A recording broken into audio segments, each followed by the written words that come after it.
So friends, आज हम लोग क्वेश्चन नंबर 21 से अपने वीडियो की शुरुआत करते हैं। पिछले क्वेश्चन में हम लोग 20 क्वेश्चन तक पहुंच गए थे, तो आज हम लोग क्वेश्चन नंबर 21 से स्टार्ट करते हैं। तो कह रहे हैं कि which of the following is not true about the mills history of British India.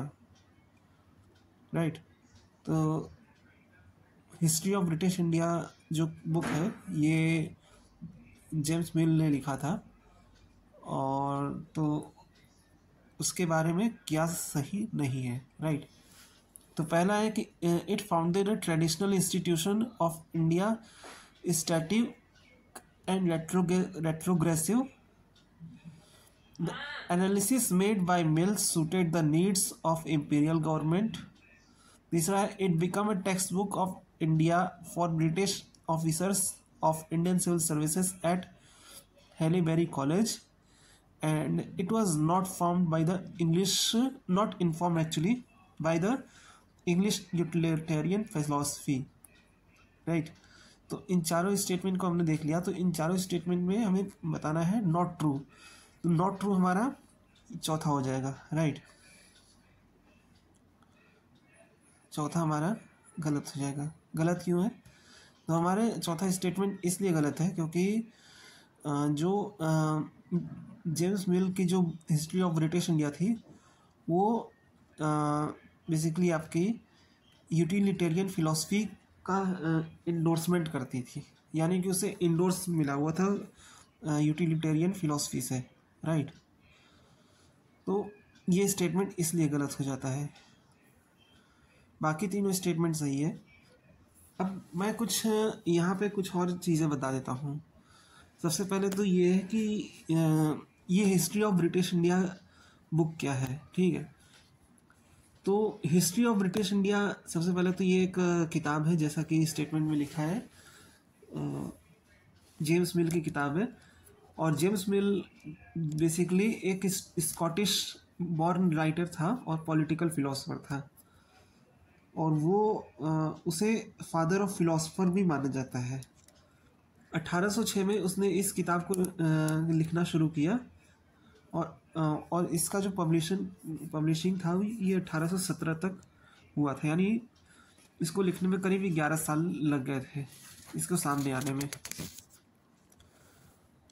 Although he never travelled to India, he was influenced by utilitarian ideas. Right, तो वो कभी भी भारत आया ही नहीं था, लेकिन फिर भी उसने ब्रिटिश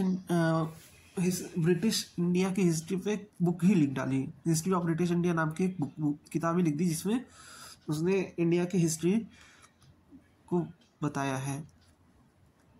अब इस किताब को बारे में और चीज़ें बताएं तो इस किताब को 3 वॉल्यूम में छापा गया है। राइट, 3 वॉल्यूम में इस किताब को हमें देखने को मिलता है, और ये तीनों वॉल्यूम हमारी 6 बुक्स में बटी है।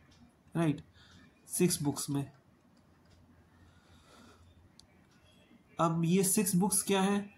तो ये 6 बुक ऐसे सीन है इसका कि बुक नंबर 1 में हमें देखने को मिलता है British in interaction with India from the voyage to India by the merchant Robert Thorne in 1527 to state of East India Company in early 1700। यानी कि जो बुक 1 में हमें देखने को मिलता है उसमें हमें ब्रिटिश इंटरेक्शन टू इंडिया मिलता है, जिसमें पहला ब्रिटिश जो आता है इंडिया में वो 1527 में आता है।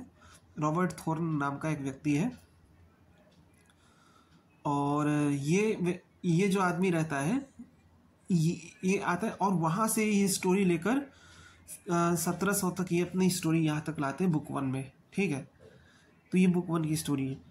फिर बुक 2 में क्या मेंशन है? तो बुक 2 में इन्होंने लिखा रहता है कि history, religion, literature and culture of ancient India और हिंदू सिविलाइजेशन इन पार्टिकुलर उसकी बात करें, स्पेसिफिकली हिंदू सिविलाइजेशन पे इन्होंने बुक 2 में इन्होंने मेंशन किया है। ठीक, बुक 3 का टाइटल है Islamic conquest and rule and begin, जो कि 9th सेंचुरी के जो इस्लामिक इन्वेजन है वहाँ से शुरू होता है और मुगल एम्पायर तक ये कॉन्ट्रीब्यूट करता है बुक 3 में। और इस बुक की सबसे खास बात यह है कि इस किताब का जो आखिरी जो चैप्टर रहता है उसका टाइटल रहता है a comparison of the state of civilisation among the Mohammedans with the Hindus. तो हिस्ट्री ऑफ ब्रिटिश इंडिया वैसे तो काफ़ी ज़्यादा कंट्रोवर्शियल किताब रही है, लेकिन उस कंट्रोवर्शियल किताब का जो सबसे कंट्रोवर्शियल चैप्टर रहा है वो बेसिकली यही चैप्टर रहा है कि a comparison of the state of civilisation among Mohammedans and Hindus, right. फिर उसके अलावा बुक 4, 5, 6 ये 3 अलग अलग किताब लिखी गई हैं और इन तीनों किताबों में expansion and consolidation of British power in India को मेंशन किया गया है। तो ये पूरा जो खेल है इसके बारे में कहा जाता है, इस किताब के बारे में, कि इसमें 1/3 जो रहता है उसमें यूरोप के पार्टिकुलरली ब्रिटिश, और फिर उसके बाद कुछ हद तक अलेक्जेंडर के बारे में भी, अलेक्जेंडर इन्वेजर के बारे में 1/3 पार्ट इस किताब में पूरा लिखा मिलता है, ठीक है। तो ये कुछ हिस्ट्री ऑफ ब्रिटिश इंडिया की बातें थी। फिर इसके अलावा बात करते हैं यूटिलिटेरियन फिलॉसफी की। तो यूटिलिटेरियन फिलॉसफी जो है वो ब्रिटिश रूल इन इंडिया को जस्टिफाई करता है, ठीक है। और दूसरी चीज़ ये है कि यूटिलिटेरियन फिलॉसफी जो है वो जेएस मिल लाता है, राइट। जेएस मिल, ध्यान रहे जेएस मिल और जेम्स मिल में फ़र्क है। जेएस मिल यूटिलिटेरियन फिलॉसफी का एक महत्वपूर्ण व्यक्ति माने जाते हैं, जबकि जेम्स मिल इस British history of British India नाम की बुक को लिखता है। दोनों में फ़र्क है, हमें दोनों का फ़र्क समझना होगा, ठीक। ओके, चलिए नेक्स्ट क्वेश्चन की तरफ बढ़ते हैं। नेक्स्ट क्वेश्चन कहता है कि which of the following is incorrect. हमें इनकरेक्ट निकालना है कि इसमें से इनकरेक्ट क्या है। तो पहला कह रहा है कि long after writing become an everyday practice of bias towards oral persisted, Bhartrihari declared that understanding has the form of speech, speech informed awareness is the foundation of all knowledge, Indians thus privileged of Granthasth over Kanthasth. The view of Latin grammarians of the 9th century was quite contrast to the normative Indian views. In Europe, the learned man was therefore literus, right?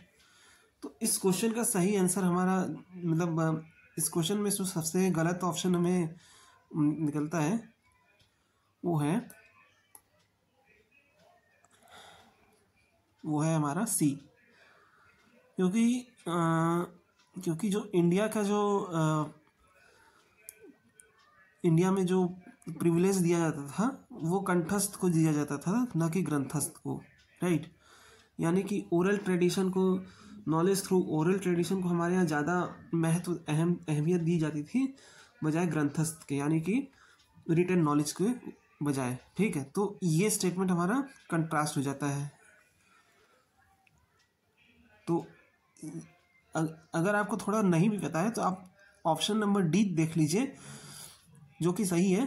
इसमें यहाँ पे लिखा है कि in Europe the learn man was there for the letters while in contrast normative Indian views, ठीक है। तो यहाँ पे जो यूरोप में जो था वो लिटरेस व्यक्ति को ज़्यादा अहमियत दी जाती थी, जिसका मतलब होता है कि इंडिया में जो है जो ओरल ट्रेडिशन था उसको फॉलो किया जाता था, ठीक है।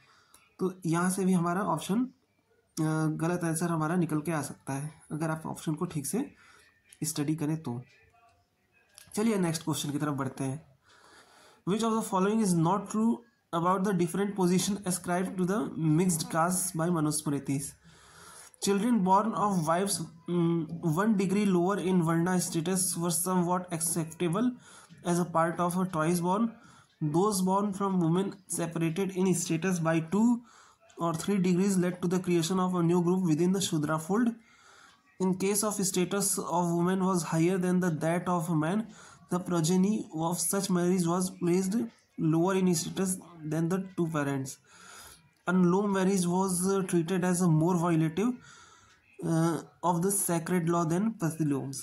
तो यहाँ पे जो गलत स्टेटमेंट हमारा निकल के आता है वो डी है, क्योंकि अनुलोम मैरिज से ज़्यादा प्रतिलोम मैरिज ज़्यादा वायलेटिव माना जाता था हमारे मनुस्मृति में, ठीक है। तो क्वेश्चन नंबर 3 का जो आंसर हमारा निकल के आता है वो डी है। बाकी तीनों स्टेटमेंट दे आर करेक्ट। ठीक है, नेक्स्ट क्वेश्चन की तरफ बढ़ते हैं। नेक्स्ट क्वेश्चन कहता है कि the age of the assertion और रीजनिंग का क्वेश्चन है कि the age of Gupta is often described as a classical age in sphere of cultural development while appreciating the artistic ideals of the Gupta period. It is argued that it marks one of the several epochs that saw impressive development in artistic activity. Right? तो इसका answer क्या है? Both A and R are true, and R is the correct explanation of A. Both A and R are true, but R is not the correct explanation of A. A is true, but R is false. A is false, but R is true. तो इस question का जो सही answer हमारा निकल के आता है बी है, क्योंकि देखिए दोनों स्टेटमेंट सही, एजर्शन और रीजन दोनों सही है, बट रीजन रीजन जो है एजर्शन को करेक्टली एक्सप्लेन नहीं करता है। इसका करेक्ट रीजन ये होगा, करेक्ट रीजन ये है कि it represent a culmination of the artistic and cultural tradition of India, न कि आर्टिस्ट। और यहाँ भी ये बात कर रहा है कि impressive development in artistic activities. ये आर्टिस्टिक ये चीज़ हुआ तो था, लेकिन ये हर एम्पायर में हुआ था। हर एम्पायर, जो भी एम्पायर इंडिया में डेवलप हुआ था, वो हर एम्पायर की खासियत थी, लेकिन जो कल्मिनेशन हुआ था आर्टिस्टिक एंड कल्चरल ट्रेडिशन का, वो सिर्फ गुप्ता पीरियड में हुआ था। तो रीज़न सही है, लेकिन करेक्ट एक्सप्लेनेशन नहीं कर रहा है। करेक्ट एक्सप्लेनेशन जो मैंने अभी लास्ट में बताया वो है। ठीक, तो इस हिसाब से इस क्वेश्चन का हमारा आंसर हो जाता है बी। ओके, अगले क्वेश्चन की तरफ हम बढ़ते हैं। Which of the following statement is not correct concerning धर्मशास्त्र टेक्स्ट। तो धर्मशास्त्र जो टेक्स्ट है उसके बारे में क्या सही नहीं है? पहला है, they refer to the 4 varnas and norms of social living. They do not refer to various jatis. They refer to desh dharma and kul dharma. They insist on everybody to follow dharma of his varna. Right? तो अगर हम इस question के options को देखें तो पहला कह रहा है कि they refer to the 4 varnas and norms of social living, और दूसरा कह रहा है they do not refer to various jatis. तो ये दोनों एक दूसरे का कंट्राडिक्टरी हो रहा है, राइट? तो इसलिए या तो ये सही होगा या तो ये। तो बाकी दोनों स्टेटमेंट कह रहे हैं कि दे refer to desh dharma and they insist on everybody to follow dharma of his varna. तो यहाँ पे भी वर्ण की बात किया गया है, यहाँ पे भी वर्ण की बात किया गया है, और यहाँ पे भी कुल धर्म की बात किया गया है। तो इसका मतलब है कि ऑप्शन नंबर बी हमारा जो है वो गलत हो जाता है, क्योंकि जो धर्मशास्त्र है उसमें हमें देखने को मिलता है कि इसमें वर्णा और जाति दोनों का मेंशन है, और दोनों को उनके मतलब वर्ण और जाति की जो काम होती है, उनका जो ऑक्यूपेशन होता है, उस हिसाब से उनको काम दिया जाता है, राइट? तो ये कुछ इस क्वेश्चन का था। तो अगले क्वेश्चन की तरफ हम बढ़ते हैं कि which of the following Mahajanapada supplied men and material to the Persian army fighting against the Greece, right? तो ग्रीस से लड़ने के लिए पर्शियन एम्पायर को कौन मेन और मटेरियल प्रोवाइड करता था? कौन सा महाजनपद था? गांधार, कंबोज, मगध और वत्स। ठीक है, तो वैसे तो इसका आंसर गांधार है, सबको गांधार है, फिर भी मैं आपको मैप के जरिए इसको बता दे रहा हूँ।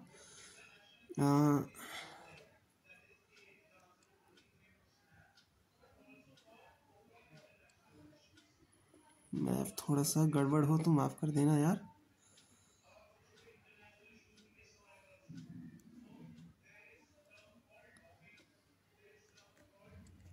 क्या हो रहा है?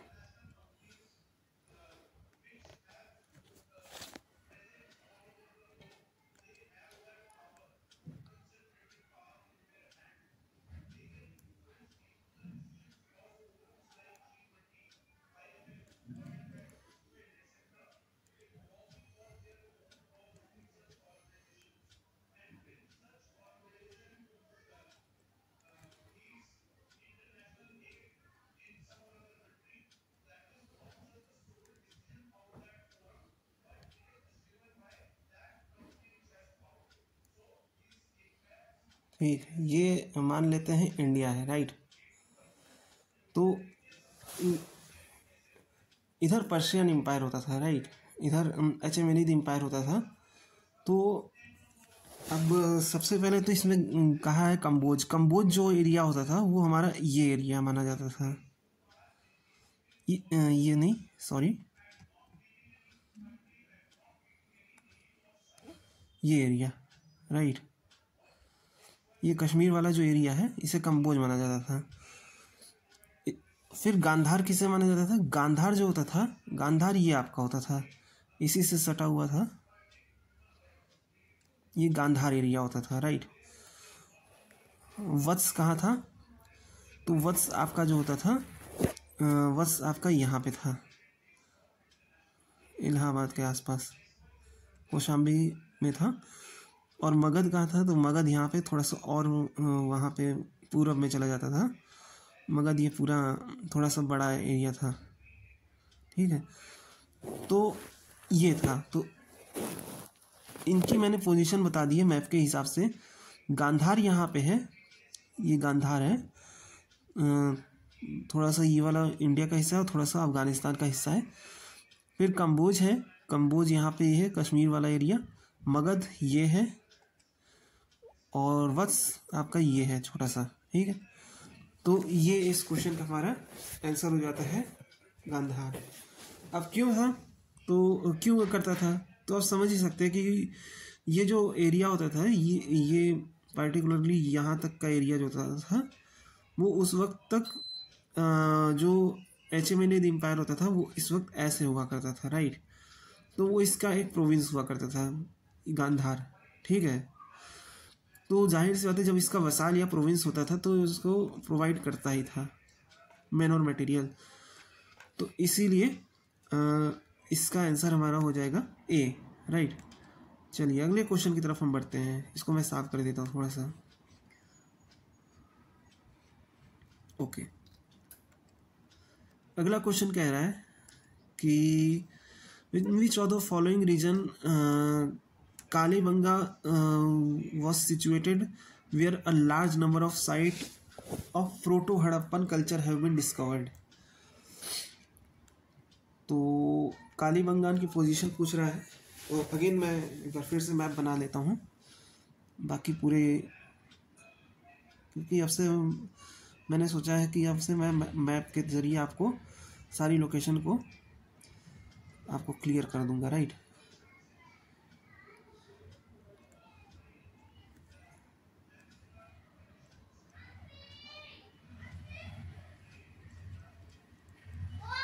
पूरा आ नहीं पा रहा है इसमें, लेकिन फिर भी जितना हो सकता है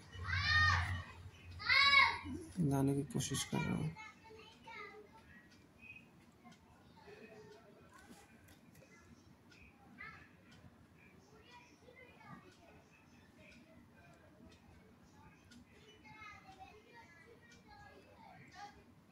ठीक है, ये एक रफ इंडिया का मैप बन गया है विथ मॉडर्न डे बाउंड्रीज। तो कालीबंगान की जो पोजीशन हमें देखने को मिलती है वो कुछ यहाँ पे है। ये आपका राजस्थान में पड़ता है, ये हनुमानगढ़ डिस्ट्रिक्ट है, हनुमानगढ़ डिस्ट्रिक्ट, राइट। तो यहाँ पे कालीबंगान की पोजीशन है। बाकी कालीबंगान के बारे में और मैं बताऊँ तो कालीबंगा बेसिकली ये एक आपका ये बेसिकली आपका एक इंडस वैली साइट था, और Kalibangan as a prehistoric site was discovered by Luigi Pio Tessitori, ठीक है। एक बंदा था लुइगी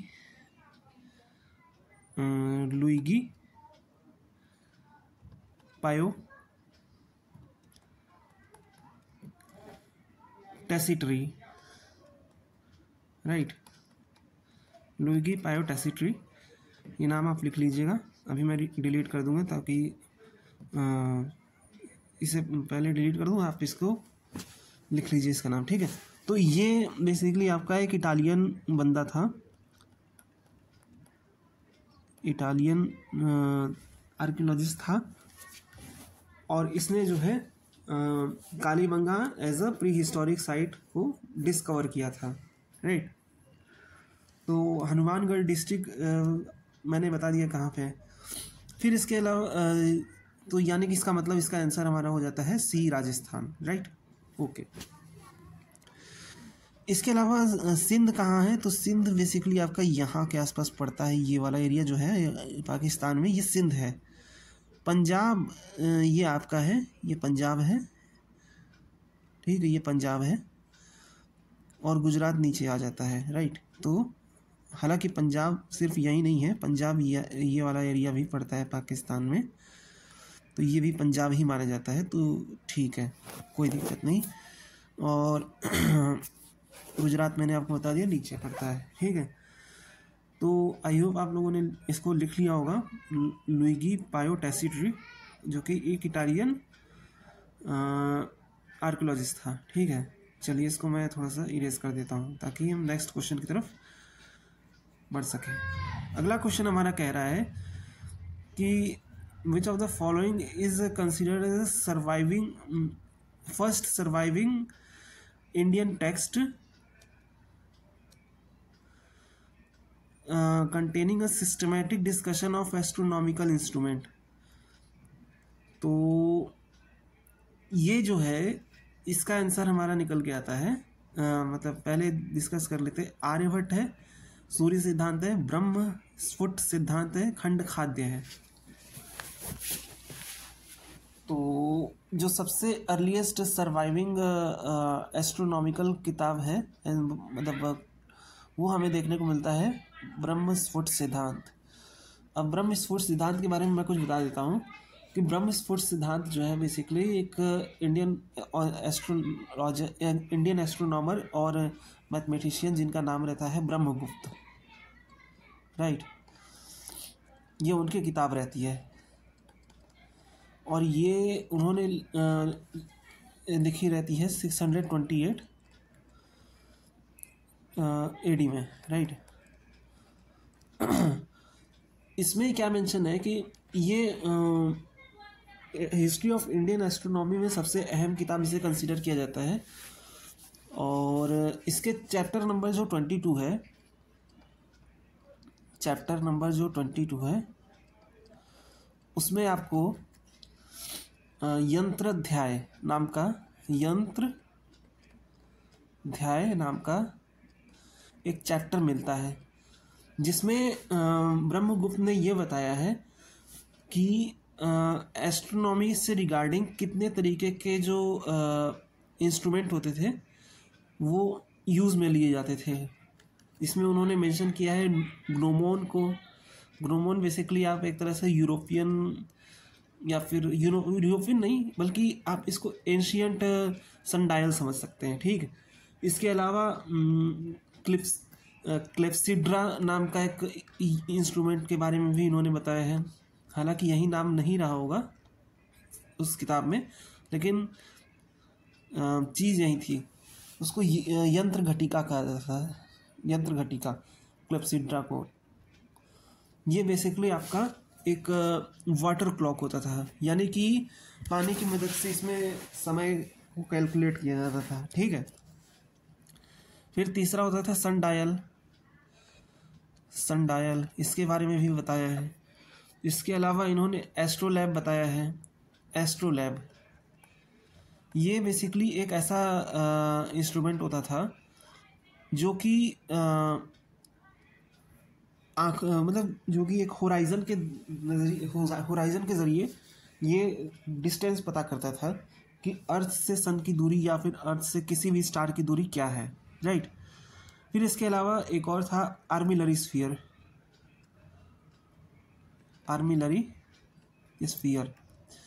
ये बेसिकली आपका एक पुराने ज़माने का ग्लोब समझ लीजिए, उस तरह का होता था। तो ये सारी चीज़ें उन्होंने अपने ब्रह्मस्फुट सिद्धांत नामक किताब में चैप्टर नंबर 22 में यंत्र अध्याय नाम के चैप्टर में उन्होंने ये सारी चीज़ें मेंशन करी हैं, ठीक है।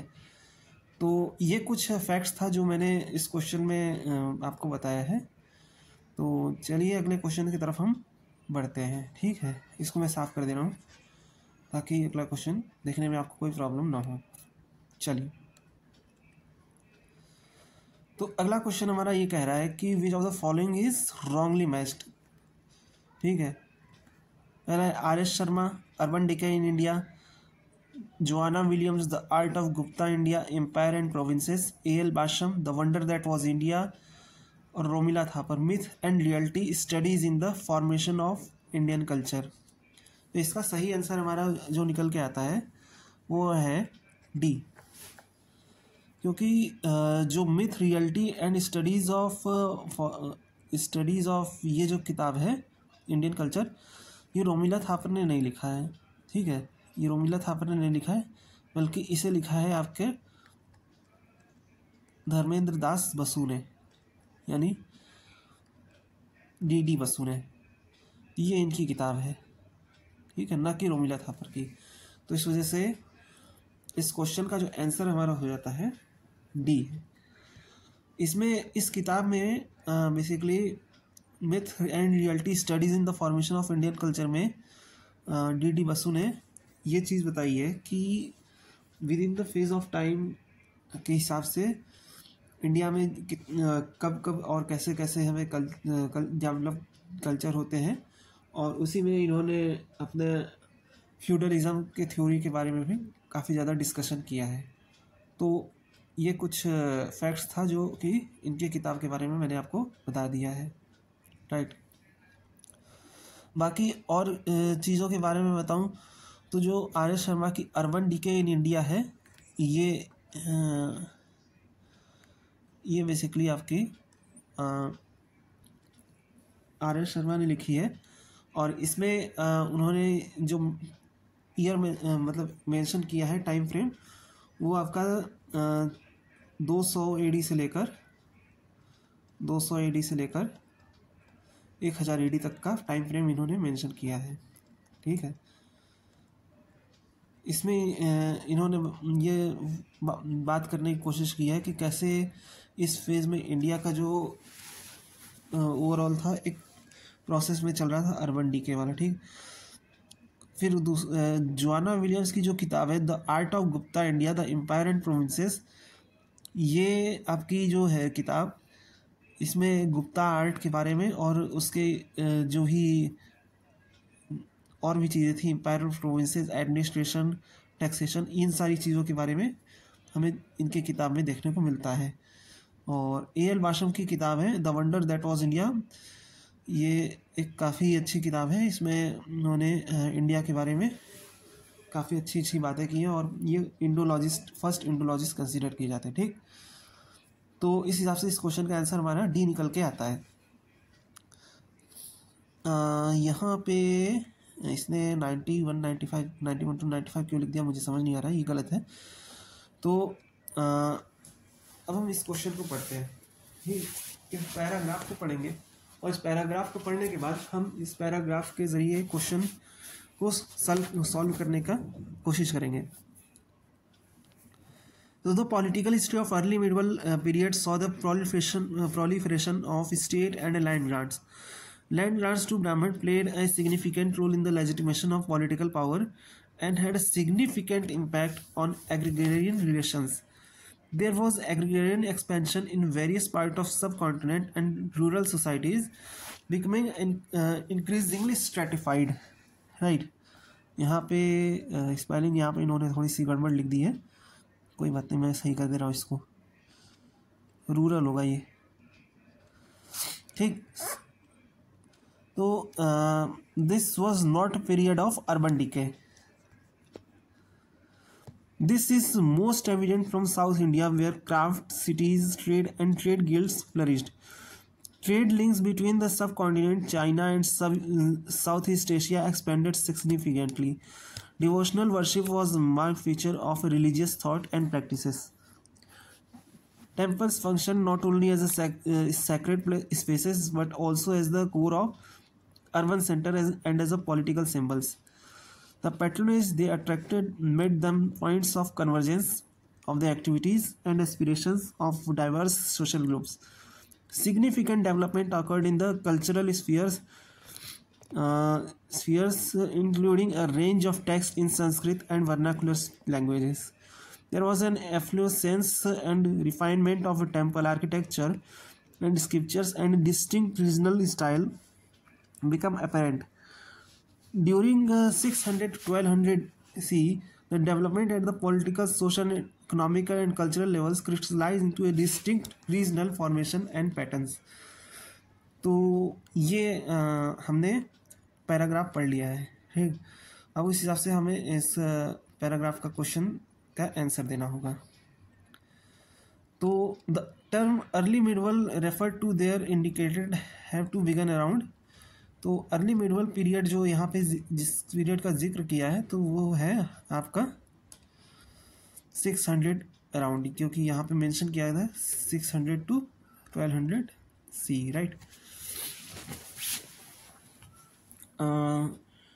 फिर इसके अलावा इस वीडियो का लास्ट क्वेश्चन की तरफ हम बढ़ते हैं। तो what are the consequences flowed from the land grants given to Brahmans. तो जो ब्राह्मण्स को लैंड ग्रांट्स दिए गए थे उसके क्या कॉन्सिक्वेंसेस थे। They buttress the position of rulers, they led to the growth of agriculture as not often the grantee had to bring a fresh land under cultivation.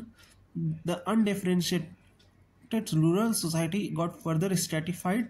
The practice of endowing land grants to religious institution and personage began from 600 CE, ठीक है। तो इसका सही answer जो हमारा निकल के आता है